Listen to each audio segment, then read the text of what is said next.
Hello and welcome everybody, and thank you for joining me into the next Battlerite Champion Spotlight. My name is Wilky, and today we're going to take a look at Freya, the Eye of the Storm, or for the seasoned BLC player, this one is Ravener.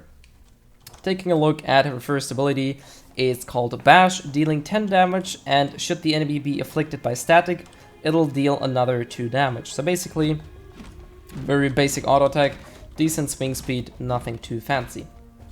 Her second ability is called Storm Mace, which is a projectile attack, flinging out one of her hammers at a very large distance. Actually, the arrows are misleading, because let me show you that, judging by the arrow, you should not be able to hit the target anymore, and it'll still hit the enemy. So some of these vectors and arrows are not exactly accurate, so keep that in mind. Also, dealing 12 damage and inflicting static to the enemy. Should the enemy be afflicted by static, it'll instead knock them very far away, and should the enemy collide with a wall, they will be incapacitated for 2 seconds. Her spacebar is Spring, which lets her jump either pretty much on spot or to a remote location. It's not a very high mobility tool in terms of the jump distance, but it'll enhance your movement speed afterwards, and also it'll increase the damage your next auto attack is gonna deal by 6 damage. Her electric shield, her Q ability, works somewhat like a counter. However, unlike, let's say, counters that either stun the enemy or warp you behind them, this one will pull enemies towards yourself, inflict static, and also give yourself an electric shield which blocks 18 damage for 3 seconds. So it's a bit of a different counter that pulls enemies towards you and then granting you a shield to survive the potentially incoming damage.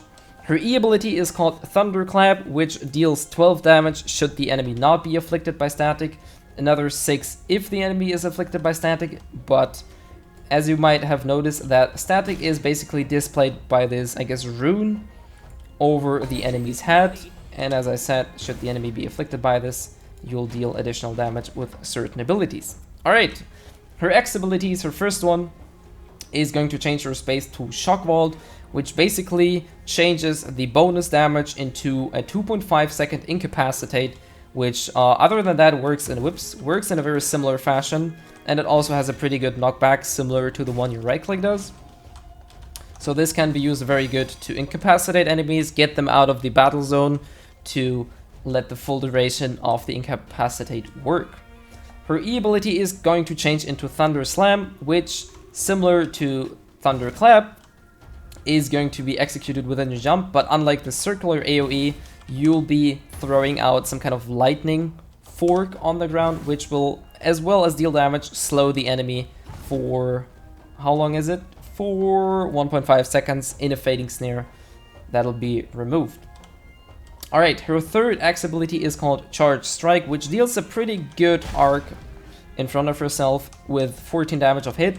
Upon hitting at least one enemy, you'll be granted a shield that absorbs 14 damage. Should you hit an enemy that is afflicted by static, you'll consume the charge, giving you the shield size of 28, basically doubling the HP of the shield. Very good defensive tool, giving you a 28 HP shield can be quite good in certain situations. Alright, her ultimate, Lightning Strike, very, very thunderous entrance, a very powerful ultimate. Let me just gather these guys together. It has a short wind-up. It makes you completely invulnerable during the time you're basically not somewhere around. You're basically jumping into the air, and then you're striking down with lightning. Similar to the other abilities, should the enemy be afflicted with static already, this one deals a total of 60 damage per target hit, which is quite a lot for a single hit. Should the enemy not be afflicted by static, it'll deal only 45 damage, which still is quite a tremendous amount, and it'll also apply the static debuff to the enemy. This is what it's gonna look like without the static buff, and let me just apply static to the enemies with Thunderclap, for example. And this is the pure devastation. You can deal 60 damage to a very decent radius, and kind of hard to escape if you're out of mobility tools, so very, very dangerous ability. However, it's also very easy to miss and whiff should this be not set up properly. Anyways, hopefully you guys enjoyed the Battlerite Champion Spotlight for Freya, and hopefully see you guys in the next one as well.